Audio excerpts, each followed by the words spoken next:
Alright, a quick 90-second hack then. So this will help on all vans, most vans anyway, particularly the Renault Master, because it's got the shape of the roof is like this, and the rain gets onto the roof, comes off, rolls off the side, and finds the door, sliding door, seeps in through the gap at the top, but gets trapped on the top of the door by this seal here. I don't know if you can see it, which is great, because it means the water doesn't come in until you go open door. Then it goes, runs down, get water coming in.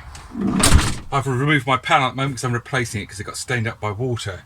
But quick hack, this is what you can do. I've yet to try it out in earnest, but except for I have tried it with a garden hose. So here we go, a bit of white plastic PVC.